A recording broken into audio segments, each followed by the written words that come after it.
पत्तनमुत्तमं यत्र वर्णा स्वधर्मेण सत्य सद्धर्म तत्पराः। तुंगभद्रा नदी के तट पर और एक बड़ा ही सुंदर नगर था। उस नगर में एक व्यक्ति ब्राह्मण देवता अपने सत्कर्म में लगा हुआ, अपने वर्णाश्रम का धर्म का पालन करता हुआ, श्रोत्र स्मार्त आदि कर्मों में निष्ठांत रहता हुआ, साक्षात मानो दूसरा सूर्य हो इस प्रकार का तेजस्वी वो रहता था। भिक्षु को वित्तमान लोगे तत्प्रिया स्मृता, वो भिक्षु भिक्षा ला करके अपना जीवन यापन करता, क्योंकि ब्राह्मणों का पूर्व काल में यही एक वृत्ति का साधन था। तो वो अपना दैनिक भिक्षा लाता और अपना जीवन यापन करता था। उसकी पत्नी थी धुंधली, धुंधली नाम की उसकी पत्नी थी। स्वभाग्य स्थापिका नित्यम सुंदरी शकुलोद्भवा, वो हमेशा अपने पति को अपनी बात बनाने में रहती थी, और कोई माने या नहीं माने अपनी बात पूरी होनी चाहिए, चाहे वो कितने भी अच्छी हो या बुरी हो। ये स्त्रियों का स्वभाव कईयों का होता है, सबका नहीं होता, पर वो धुंधली जो तो इस प्रकार के स्वभाव की थी।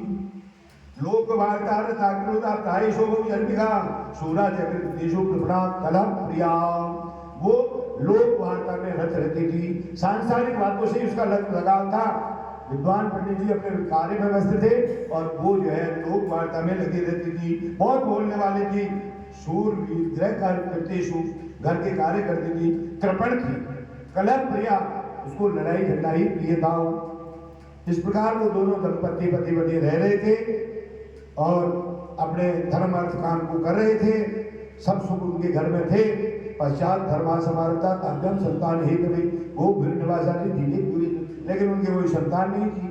उसके लिए भी उन दोनों ने मिलकर के बहुत उपाय किया, भूदान भी किया, स्वर्ण दान भी किया, पृथ्वी भी दी, पृथ्वी दान भी किया, वस्त्र दान भी किया। धनार्थम धर्म मार्गेण ताभ्यम निगम ददा विजय, धन पूर्वक धन अर्जन करके और उन्होंने धर्म कार्य में लगाया, लेकिन फिर भी उनकी कोई संतान नहीं हुई। एक बार में ब्राह्मण देवता बड़े दुखी हुई कि अब संतान तो होनी नहीं, क्योंकि शास्त्रों में जब पढ़ते हैं ये भी याद होता है कि पुत्र के बिना गृहस्थ धर्म का निर्वाह नहीं होता, बहुत अनिवार्य है। पुत्रोत्पत्ति संतान उत्पत्ति गृहस्थ धर्म में बहुत अनिवार्य अंग है। तो उन्होंने सोचा कि अब तो जीवित रहना भी जो है व्यर्थ ही है, ऐसा सोचते घर से घर को चले गए। दोपहर का समय हुआ, अब भूख और प्यास लग गई, भूख प्यास से पीड़ित हो गए। तो उनको भोजन खाने के लिए तो जंगल में मिल सकते हैं, पीने के लिए एक तालाब मिला, उसका जल पान किया और वो बैठ गए, क्योंकि उनको संतान का दूध था। वो बैठ करके जहाँ बैठे वही संतान का दूध दिमाग में आई जाता। कोई भी व्यक्ति के मन में जो मुख्य बात होती है वो हमेशा रहती है। तो वहाँ बैठ गए और वहाँ भी वो अपने पुत्र दुख से दुखी हो गए। एक क्षण बैठे होंगे, एक सन्यासी महाराज वहाँ आ गए और सन्यासी महाराज ने भी जलपान किया। ब्राह्मण देवता को बैठा हुआ देखा, उसके पास गए और पास में देख करके जो ही बैठे तो ब्राह्मण देवता ने उनको प्रणाम किया। सन्यासी उनके पास में बैठ गए। सन्यासी ने पूछा, ब्राह्मण देवता उन सन्यासी को देखते ही अपने मन में जब दुख होता है तो दुख तो प्रकट हो ही जाता है, तो रुदन सा भाव उत्पन्न हुआ।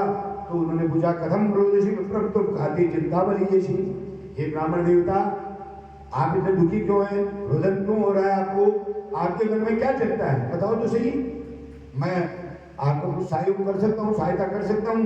ब्राह्मण ने कहा, किम ब्रवीमि ऋषि दुखे दुखम पूर्वभावेन संचितम मरिया गोनुजातोयम कौशम भुज्यते। क्या बताऊँ ब्राह्मण महाराज, सन्यासी महाराज क्या बताऊँ, मेरे पूर्व जन्म के पाप ही कुछ ऐसे हैं जिनके कारण से, और मुझे अब जो है मेरे को श्राद्ध करने वाला भी कोई नहीं हो। पुत्र होकर के यदि कोई पिता का श्राद्ध नहीं करता है तो सबसे बड़ा पापी है। आज यही कमी हो रही है, इसीलिए घर घर में पितृ दोष हो रहे हैं, हम श्राद्ध कर्म को नहीं कर रहे हैं। और पहले के लोगों को चिंता होती थी कि मेरे पुत्र होना चाहिए, क्यों होना चाहिए, कि मेरे मृत्यु के पश्चात मेरे श्राद्ध निकाले। आज क्या ना उल्टा पड़ा दिया गया, जीवतांत रोटी को न मरे पद का श्राद्ध निकाले, है ना। तो आज हम उल्टा सीखे, जबकि श्राद्ध कर्म बहुत महत्वपूर्ण है। श्राद्ध हर गृहस्थ को निकालना चाहिए। कोई अगर मांगे तो पितर ही को निकाल श्राद्ध करना। अरे पितर तो सबके हैं, देवताओं के भी, देवता भी पितरों को मानते हैं, पितर किसके नहीं है। तो वो बड़ा दुखी हो गया कि मैं क्या करूं महाराज, मेरे तो कोई अब श्राद्ध निकालने वाला भी नहीं है, अब मैं तो कुछ खाए। और जब तक श्राद्ध पुत्र नहीं निकालता है तब तक उसको किसी भी योनि में हो उसको मिलता ही नहीं।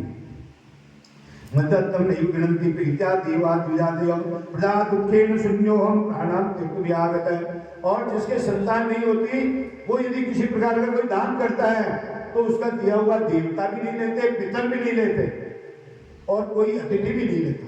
इसलिए मैं तो दुखी हो गया, ऐसे संसार में जीने से क्या लाभ है, मैं मरने के लिए आ गया हूँ। धिक जीवितम प्रजाहीन, क्योंकि संतान इनका कोई जीवन नहीं है। और पाल लेते या मयादेव, यही तक नहीं, जिस गाय को मैं पालन करता हूँ वो बछड़ा भी नहीं जन्म देते, उसके कोई बछड़ा बच्चे भी नहीं होता, और जो पेड़ में लगाता हूँ उसके फल भी नहीं लगता। जो फल लेकर के मैं आता, घर लेकर के आता हूँ, वो कुछ समय बाद नष्ट भी हो जाता है। ये सब संतानहीन के लक्षण है। निर्भाग्य स्थान बच्चे से जीवित ही। तो ऐसा मैं भाग्य रहित हूँ और मेरे भाग्य रहित का जीवन जीने से कोई लाभ नहीं है, इसलिए मैं तो ये सब सोच करके मरने के लिए आ गया हूँ।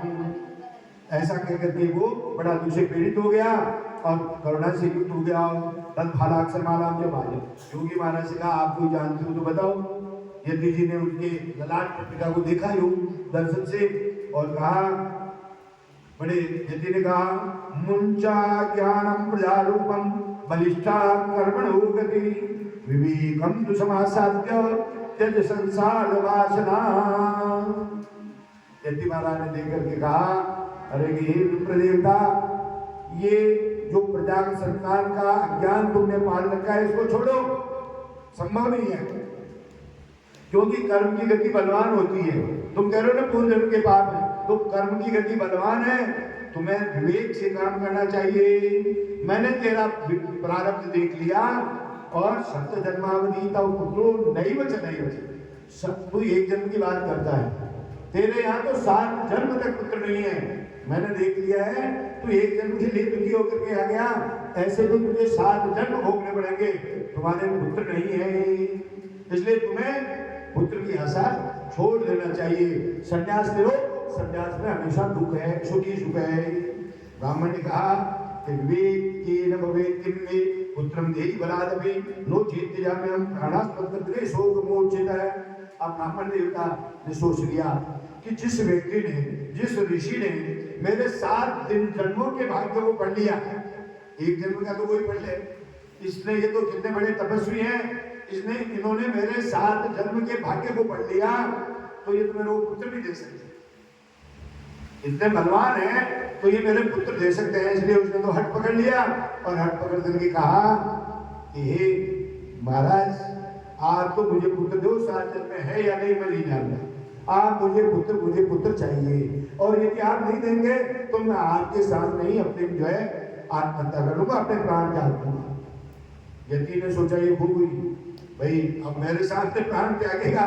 तो महाराज ने कहा, इति विप्राग्रहं दृष्ट्वा प्राप्तिसित भूद्रं चित्रकेतुर् गता कष्टं विधि लेखं निवार्जनात्। उन्होंने उदाहरण दिया कि चित्रकेतु को भी ऐसा ही कष्ट हुआ था, तुम छोड़ो इस सब को, लेकिन जब किसी के कोई चढ़ जाती है बात दिमाग में तो वो तो फिर उसको प्राप्त करता है, चाहे आगे कुछ भी हो।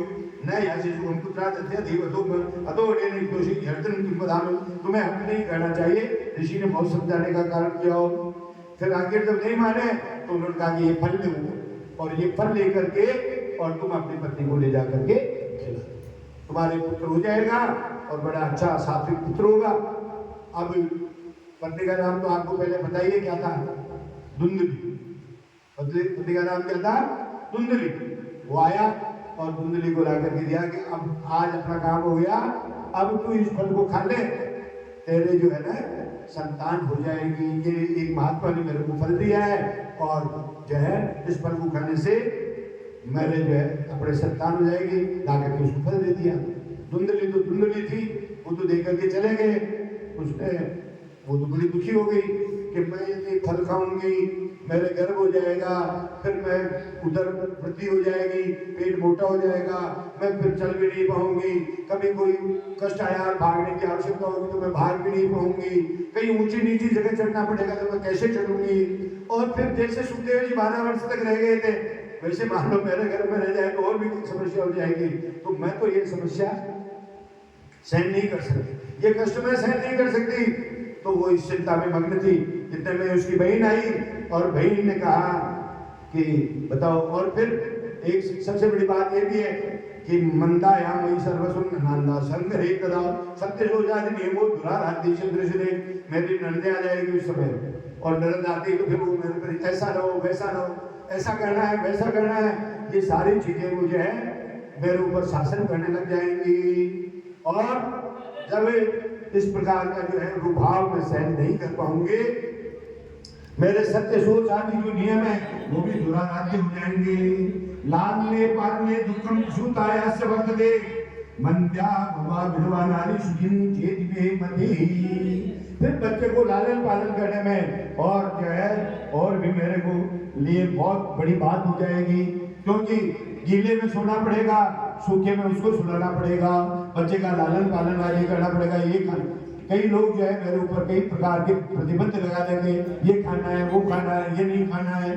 तो इस तरह से मैं तो ठीक नहीं है। मैं तो सबसे बड़ी बात तो ये मानता हूँ या तो बन जाए या विधवा हो जाए, वही बढ़िया है स्त्री, जिससे कम से कम ये जो है संतान जन्म देने का और जो है दुख तो नहीं हो गए। ऐसा वो पुत्र की योग कर रही थी और इतने में उसकी बहन आ गई और उस फल को उसने खाया नहीं। बहन आई तो बहन को कहा, बहन ने आते पूछा भाई तू इतना चिंतित क्यों है, क्या बात है? तो बहन ने को उसने बताया कि मेरे से जो है पति गए थे और पता नहीं किसी महात्मा से एक फल लेकर के आ गए। अब ये फल और कहा कि इसको फल को खाने से यह संतान हो जाएगी। अब बताओ मैं इस फल को खाऊंगी मेरी संतान हो जाएगी।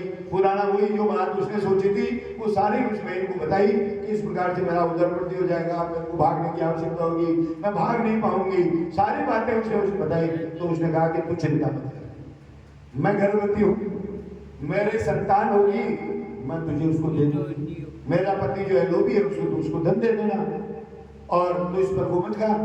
तेरे पति को बोल देना मेरे जो है संतान होगी और उसको दूध पिलाने के लिए कह देना भाई मेरे स्तरों में दूध नहीं है तो मैं आ जाऊंगी, मैं दूध पिला दूंगी, रह जाऊंगी। मेरे बहन को है सारा उसने वृत्तांत सुना दिया। अब समय आने पर बच्चा जल गया। कथकाले सारानि प्रसूता बालकं ददा आनी ये जन्मो बालम रहस्य लिप्तदो। समय आने पर दुर्योधन ने संतान को जन्म दिया।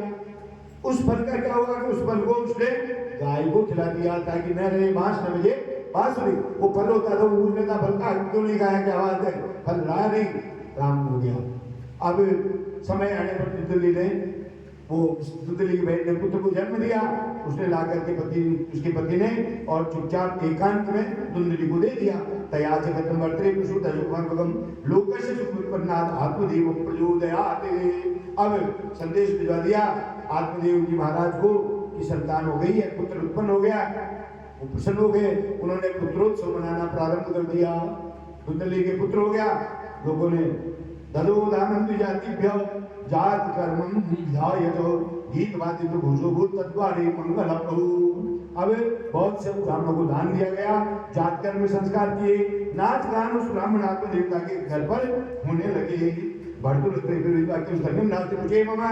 अब दुंदली ने कहा स्वामी मेरे तो स्तनों में दूध नहीं है, मैं इस बच्चे को कैसे पोषण करूं, आया ही नहीं दूध। आजकल तो ये सामान्य बात है, माताएं अपने बच्चों को दूध पिलाती कहाँ है, डॉक्टर से कोई दिखवा लेती है या कुछ करवाती है, तो वो भी दुंदली की तरह ही है।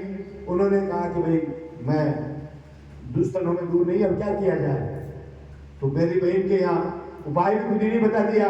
मेरी बहन के यहाँ अभी अभी बच्चा हुआ है, वो उसका बच्चा खत्म हो गया, उसको बुला लो, वो कुछ दिनों तक रह करके और इस बच्चे का लालन पालन कर जाएगी, ये बड़ा हो जाएगा।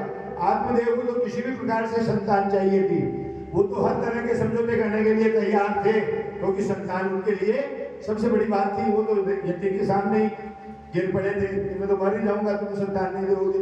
तो जिनके मन में इतनी वो कोई भी समझौता तैयार, तो उन्होंने कहा ठीक है तू बुला, तेरी बहन को बुला, कोई बात नहीं। बहन को उसने बुला लिया और वो आकर के बालक को बोलाने कर रही। पति पुत्र त्रिमासी करके दे जाता है। अब 3 महीने बीत गए। 3 महीने बीतने के बाद में उधर गाय ने भी जो है एक अर्भक को जन्म दे दिया और सर्वांग सुंदरम दिव्यम निर्मलम कनका प्रभम। कैसा बालक, सब प्रकार से उसके अंग सुंदर थे, निर्मल थे और स्वर्ण के समान उसकी कांति थी। दृष्ट्वा प्रसन्नो विप्रस्तुत संस्कारान् स्वयमाददे मत्वाचार्य हसर्वे तितिक्षात्मवागत। ब्राह्मण देवता और प्रसन्न हुए, एक ही नहीं थे तो दो गए, क्यों नहीं होते? एक ही नहीं था तो दो गए, और दूसरा हुआ बड़ा दिव्य हुआ, उससे तो प्रसन्न होते ही होते। लोगों ने भी आश्चर्य कहा कि आत्मदेव का भाग्य को देखो, एक ही नहीं हो रहा था तो गाय के भी हो गया। तो लोग भी आश्चर्य को देखने के लिए आया। भाग्यो देव तो ना जाता है आत्मदेव से पश्चित देववा बालक सुतस्तु देव रूपी निकोतु। और ऐसा नहीं दिया, सामान्य नहीं दिया, देव रूप में दिया, साक्षात देवता के तुल्य दिया है। तो इस आश्चर्य को देखने के लिए आए। न रहस्य को नहीं जान पाए कि ये क्यों हुआ तो इसलिए था कि ऋषि का फल खाया था इसलिए हुआ। ये काले तो जातु तड़ो तरिया हो, और समय बीतता गया। कुछ समय बाद दोनों जो है हालत युवा हो गए, दोनों जवान हो गए। अब धुंधली ले लो अपने पुत्र का नाम, वो तो धुंधली थी, पहले आया कि वो अपनी बात फरमाना चाह रही थी। आत्मदेव को अच्छा नाम रखते, उसने कहा नहीं मैं मेरे पुत्र का नाम धुंधकारी रखूंगा, तो उसका तो नाम धुंधकारी रखा, क्योंकि वो तो अपनी बात जितने भी होनी चाहिए और किसी की हो या नहीं हो, तो धुंधकारी नाम रख दिया गया। और उधर गाय के जो जन्म हुआ आत्मदेव ने उसका नाम गोकर्ण रख दिया। और ये गोकर्ण महाराज की, तो गोकर्ण नाम का किया। और जब उत्तरायण हो गए तो गोकर्ण पंडितो ज्ञानी धुंधकारी आहा खदा। गोकर्ण तो क्योंकि उस फल का था इसलिए वो महान पंडित हुए, ज्ञानी हुए, और वो धुंधकारी जी महान दुष्ट हुए। दोनों की विपरीत दिशाएं होगी। स्नान सोचा क्रियाहीनो दुर्भक्षी क्रोध वर्जित दुष्परिग्रह करता च सब हस्तेन भोजनम। धुंधकारी इतना महान दुष्ट हुआ कि इस धराधाम का वह पहला दुष्ट था। और स्नान सोच क्रिया से सब ही मैं गाता, मैं सोच जाता, किसी प्रकार की कोई क्रिया नहीं करता। दुर्भक्षी चाहे जो खा ले, क्रोध हमेशा क्रोधी रहने वाला, कुछ छीन ले झपट ले, सब होस्तेन भोजनम। ये एक विशेषण था उसके लिए विशेष। सब अर्थ क्या कहते हैं? सब अर्थ हम भोजन करते हैं, आचार विचार की बात है। हम भोजन करते हैं तो बायां हाथ स्पर्श कर लेते हैं, भोजन के लगा लेते हैं ना। कई बार कुछ लोग तो बायां हाथ से ही खाते हैं, वो बायां हाथ से ही खाता था। और बाएं हाथ से खाने वाले को कहते हैं सब हस्तेन भोजनम। बायां हाथ भोजन खाने की वस्तु के स्पर्श नहीं होना चाहिए, उससे बहुत बड़ा पाप लगता है। बायां हाथ से कुछ नहीं, कहते हैं यहाँ से उड़ा लिया, दूसरे से ही परोसनी चाहिए। ये आचार विचार की बातें, इससे ही हमारा चित्त विकृत हो जाता है। तो वो बाएं हाथ से ही भोजन करता था, और बाएं हाथ से भोजन करने वाला निषिद्ध माना जाता है। चोर सर्व जनद्वेषी परवेश प्रदीप का चोर था, सब लोगों से द्वेष करने वाला था। बच्चों को लाता खिलाने के बहाने ला करके उनको कुएं में गिरा डालता था। बताया तो भाई दुष्टता की सीमा पराकाष्ठा था। हिंसक है शस्त्रधारी, जो हिंसक था शस्त्रधारी शस्त्र रखता था। दीन और अंधों को पीड़ा देने वाला था, चांडाल कर्म करने वाला था। वैश्या के कुसंग से अब उसने क्या किया कि पिता का जो धन था वो सब लेकर के वैश्या को दे दिया। अब एक पितरों काट दिया, पात्र नाश में एक बार तो उसने माता पिता दोनों को पीट करके, और उसका जो कुछ था वो सब ले लिया। अब वो पिताजी धनी हो गए, रोने लगे और कहने लगे मैं तो बंदित कोई ठीक था, मैंने तो संतान नहीं थी वही बढ़िया था, इससे तो ये नहीं होता तो ही ठीक था। कोई तिष्ठामी को गच्छामी, अब कहने लगे मैं कहाँ जाऊँ, कहाँ रहूँ, क्या करूँ, कौन मेरे इस दुख को समापन करेगा। मैं तो प्राण त्याग करूंगा और कोई बात नहीं। अब पहले तो संतान प्राप्ति के लिए जय प्राण त्याग रहे थे, अब संतान हो जाने के कारण प्राण त्याग रहे हैं। ऐसे ही है, इसलिए अपने संतान को सब कुछ हो संस्कार जरूर देना चाहिए, जिससे हमें उसके होने पर भी प्राण नहीं त्यागने पड़े। कुछ पहले तो संतान प्राप्ति के लिए तप किया, सन्यासी से जबरदस्ती उसने लिया, अब संतान हो जाने के पश्चात प्राण त्यागने चले। तथा समागत्य गोकर्ण ज्ञान संयुता, जब वो प्राण त्यागने के लिए वन में निकले तो पहले सन्यासी जी आए थे, अब वो पुत्र गोकर्ण जी आ गए। गोकर्ण जी ने आकर के कहा क्या हो गया पिताजी, असार खल संसारे दुख रूपी विमोह सुतंग कश्यम धनम कश्य स्नेहात् वाचन अंचल दे विषम। गोकर्ण जी ने आके कहा, हे पिताजी कहाँ जा रहे हो, क्या बात है, इस संसार में कौन किसका पुत्र है, कौन किसका पिता है, ये तो सार है, असार है, इसमें तो दुखी है, इसमें रहोगे तो दुखी दुख है। सुतम कश्य धनम कश्य श्रेयान भागवती निशम, कौन किसका पुत्र है, कौन किसका धन है, न चंद्र से सुखम किंचन न सुखम चक्रवर्ती न, इंद्र को भी सुख नहीं है, चक्रवर्ती सम्राट को भी सुख नहीं है, तो सुख तो किसको है, विरक्तस्य मुने एकांत जीविना, जो मुनि है एकांत में जो जीवन यापन करते हैं उन्हीं को मात्र सुख है, और तो संसार में जो है सब दुखी है। मुंचा ज्ञानम प्रजारूपम मोहतो नरके गति निपतिष्यामि धियोयम सर्वं तीर्थावनम प्रजा, यही बात यति महाराज ने कहा था। मुंचा ज्ञानम प्रजारूपम, संतान का जो मोह है, संतान प्राप्ति का जो तुम्हारा आग्रह है उसको छोड़ो, अपने संतान का जो आग्रह है उसको छोड़ो, और क्योंकि मोह तो नरक को गति देने वाला है। निपतिष्यति धियोयम सर्वं तीर्थावनम प्रजा, इस शरीर को गिराने वाला है, सब छोड़ करके तुम मन में चले जाओ, जिम कर करके मन ही जाते तत्व सब इस तरफ। आत्मदेव बहुत विद्वान थे, बहुत पंडित थे, लेकिन सारी बुद्धि चली गई, किसके कारण चली गई, दुष्कर्म पुत्र के कारण। दुष्कर्म पुत्र उनके घर में हुआ और सब कुछ चला गया, आचारहीन हो गए। आचारहीनम न पुनन्ति वेदा, मनुष्य आचार से जब हीन हो जाता है तो उसको वेद भी पवित्र नहीं कर सकते। सोचाचार नष्ट हो गया, पवित्रता खत्म हो गई घर की, तो उनका विवेक भी नष्ट हो गया। अब उन्होंने गोकर्ण जी से कितना सामान्य प्रश्न पूछा कि बता, मैं पुत्र मैं तो जानता ही नहीं हूँ, मैं जंगल में जाकर के क्या करूँ, तू कह रहा जंगल में चले जाओ, वहां जाके क्या करूँ, जबकि खुद विद्वान थे, लेकिन उनका ज्ञान नष्ट हो गया। तो इसलिए आज सोचाचार को घर में बनाए रखना चाहिए। सोचाचार यदि हमारा घर का नष्ट हो गया तो हमारी विवेक नष्ट हो जाएगा, और विवेक नष्ट हो गया तो कर्म नष्ट हो जाएगा। वो कहने लगे, अंत को भी श्रेय पासी बद्ध पंगु रहम सड़े कर्मणा प्रतिपूर्णम महामुक्त दयानिधि, हे पुत्र हे दयानिधि, आज मैं अंत भूमि में गिर गया हूँ, मैं स्नेह पास में बंधा हुआ हूँ, मेरा उद्धार कीजिए। पुत्र से कह रहे हैं। गोकर्ण जी कहते हैं, श्रीमान सरुधिरे विमतिं त्यजत्वं जाया सुतादिषु सदा ममतां विमुञ्च पश्यामि जगदिदं क्षणभङ्गनिष्ठं वैराग्यरागरसिको भवभक्तिनिष्ठ। हे पिताजी, ये शरीर जो अस्थि मांस और बच्चा का है, इससे प्रति आप लगाव बंद कर दीजिए, इसमें कोई लगाव मत रखिए। पुत्र स्त्री आदि के प्रति आपका जो ममता का भाव है इसको भी त्याग दीजिए। आप तो रात और दिन उनका भजन कीजिए जो इस संसार के स्वामी है। ये संसार को क्षण है। वैराग्य रास, आप वैराग्य में राग रखते हुए और भगवान की भक्ति निष्ठ हो जाइए।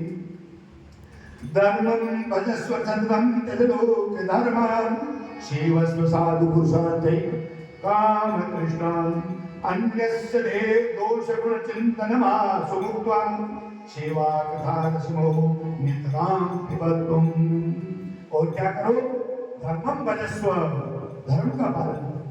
धर्म पालन करना ही मनुष्य का सर्वश्रेष्ठ कर्म है।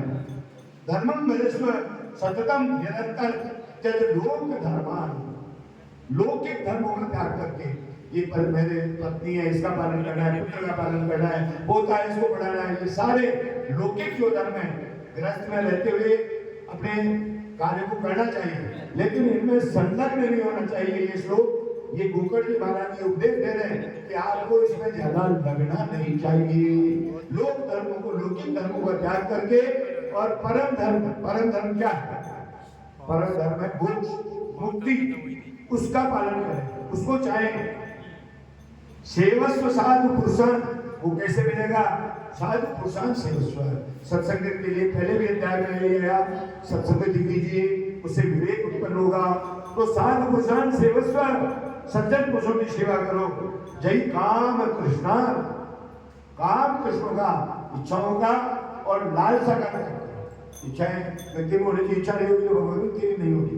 भगवत भक्ति भी इच्छा से ही होती है, पर कृष्णा और इच्छा में अंतर है। कामना और कृष्णा में अंतर है। लालसा और प्राप्ति में होता है। कृष्णा होती है जो सीमा नहीं होती उसकी, इच्छा आवश्यक वस्तु की प्राप्ति की होती है। आवश्यक वस्तु उसको प्राप्त नहीं करेंगे, इच्छा नहीं होगी तो कैसे प्राप्त होगी? तो भगवत भक्ति की भी इच्छा होगी तभी आप भगवत भक्ति कर पाएंगे। लेकिन तृष्णा अलग चीज है। तो तृष्णा का त्याग करके अन्य से दोष गुण चिंतन वासु, एक दूसरा बड़ा दोष मनुष्य में हमेशा रहता है, वो अपनी तरफ कभी नहीं देखता, उसको सामने वाला ही दिखाई देता है। अपनी तरफ नहीं देखता तो अपने पिताजी को कह रहे हैं कि अपनी तरफ देखने लग जाओ। अन्य दूसरे के दोष और गुणों को, न तो उसके दूसरे के दोष देखो न गुणों का चिंतन करो। आंसू देखो इनका शीघ्र त्याग करो, क्योंकि जब तक व्यक्ति उधर देखता रहेगा तब तक वो इधर नहीं देखेगा। दृष्टि तो एक ही है ना, और आंखें तो एक ही है, उससे हमारा सामने देखेंगे तो इधर नहीं देख पाएंगे। तो इसलिए गोकर्ण जी कह रहे हैं कि आप ये चीज छोड़ दीजिए, दूसरे को देखना बंद कर दीजिए, न उसके दोष देखिए न उसके गुण देखिए। सेवा कथा रसमो नितना पिबस्व, और ये सेवा कथा रूपी रस का आप नित्य पान करें। एवं विषु विशदो विज्ञाय यातो वनम सिरपति षष्ठी वर्ष युक्तो हरेरण दिन पत्ते जानो कृष्णमापनेतम दशवस्य बाधाति। इस प्रकार अपने सत्पुत्र गोकर्ण जी की वाणी को सुन करके और उन्होंने ग्रह त्याग कर दिया। आत्मदेव जी ने मन की ओर चले गए। उस समय उनकी आयु 60 वर्ष की थी। 60 वर्ष की आयु में वो चले गए, लेकिन फिर भी दृढ़ता से उन्होंने भक्ति की और भगवान की पदवी को प्राप्त किया। बोलिए कृष्णचंद्र भगवान की जय हो। अब आगे कथा चल रही है। पिता आत्मदेव चले गए, दुर्गान जी अपने कार्यों में मस्त है। पितुल परिदेती न जन्मी दाढ़ी का भ्रम। अब पिताजी चले गए तो एक और लगे अपने पास, तो माता जी की चालू कर दी सेवा। उन्होंने पीटना प्रारंभ कर दिया। बोल ये गहना है वो दे, ये बर्तन बांटे ऐसे सब दे, सारा कुछ दे लिया। इति तर्वाक्य संतराजा चरण या पुत्र पुत्र है वो भी माता के पूरात्रो तेन साथी धन देता। फिर पुत्र के अत्यधिक पीड़ा देने से वो माता भी बड़ी दुखी हुई और वो कुएं में जाकर के गिर गई और मर गई। गोकर्ण अत्यंत हृदय में निर्दो भोगसन मिला न दुखम सुखम दशे न वेदी ना विमानव। गोकर्ण जी महाराज जो है अब तीर्थ यात्रा के लिए निकल पड़े, योग में लग गए। उनके लिए तो न कोई दुख था न कोई सुख था, और बड़े योग में स्थित हो गए। न कोई उनका वैरी न कोई बांधव, दंतकारी गृह पंच पटने में। अब उधर गोकर्ण जी चले गए, माता मर गई, पिता चले गए, दंतकारी अकेला रह गया। उसके कुछ साथ में 5 वैश्याएं थी, वो लेने लगी। अब वैश्यों ने सोचा कि ये सारा धन अपने लिए नहीं लाता है, ये कोई सत्कर्म से तो लाता नहीं, ये चोरी से लूट से लाता है। और चोरी और लूट से लाया हुआ धन लाकर के अपने को देता है। किसी दिन मानो राजा ने पकड़ लिया, और पकड़ लिया तो इसका तो काम हो गई, अपना भी काम होगा। तो उसके बाद जितना धन था उस धन को ले लिया, और उस धन को लेकर के और उस दंडकारी को मारा, और उसको मार करके ग्रेट कहीं वक्त दिया शामो लेकर पुत्र के लिए इस घर को छोड़ करके हम कहीं चलते हैं। उसने उसका काम तमाम कर दिया और वो छोड़ करके चले गए। ऐसा निश्चय करके उसके मारा भी बड़ी ऐसे नहीं, पासम कंठे विधायाशा तन मृत्यु मुक्त पास लगा करके कंठ में, क्योंकि उसने भी तो कईयों को ऐसे ही पीड़ा दी थी, तो कंठ में जो है उसको पास लगा करके मार दिया। और प्रथम ब्रह्म महाराजो चिंताई था। अब वो मरा नहीं, दुष्ट था, दुष्टों के प्राण ऐसे ही नहीं निकलते हैं। तो उन्होंने सोचा कि मरा नहीं, तो अंगारे लाए और अग्नि के अंगारे उसके मुख में डाल दिया। अग्नि तप्तान बार संवासन दोनों के पीछे शुरू अंगारे डाल दिए। अग्नि ज्वाला दुखे ढाकरों निजरंग गदा। अब तो अंगारे आए गए तो फिर चलना था, मृत्यु को प्राप्त हो गया। तब देव उनको गड्ढे खाई सा चुका, क्योंकि ऐसी स्त्रियां बड़ी साहसी होती है। उन्होंने गड्ढा खोदा, उसको दुंदुगारे को सुगाड़ा और चले गए। और जब लोके पृष्ठावधान इसमें दूर जाता प्रयोग ही नहीं, लोगों ने पूछा कि आजकल दुंदुगारे जी कहाँ गए, तो कहा कि हमारे पतिदेव तो कहीं दूर चले गए आजकल जो है कमाने के लिए। आगमी सिद्धि वर्षेश में वित्त लोभा विकसिता, 1 साल बाद कोई धन कमा करके लाएंगे तब आएंगे। इसलिए कहा स्त्रीणाम नहीं तो विश्वासम दुष्टानाम कार्ये कुदा विशासुरी दो गुण से दुखई भरभूरियता। ऐसी जो स्त्रियां होती है, पुंसली जो स्त्रियां होती है, जार कर्म में जो लगी हुई स्त्रियां होती है, उनका विश्वास नहीं करना चाहिए। और जो उनका विश्वास करता है वो निश्चय ही धन प्राप्त करता है, क्योंकि उनकी वाणी तो सुधा के समान होती है, लेकिन हृदय में जो है छुरियां होती हैं, वो वित्त लेकर के और चली जाती है। अब कुंभकर्ण जी जैसे उसके कर्म थे, जैसे उसकी मृत्यु हुई, उसी के अनुसार वह प्रेत योनि में हो गया और उस घर में प्रेत को बच्चा लेने लग गया। और वो उन्होंने भी छोड़ दिया कि यहाँ भूत रहते हैं, वो कैसे रहेगी, वो तो चली गई। सीता वाक्यारो करो नित्यम धावंत सुदिशोत्तरम, सीता तापरे कृष्णो निराहार प्रवेशित प्रेत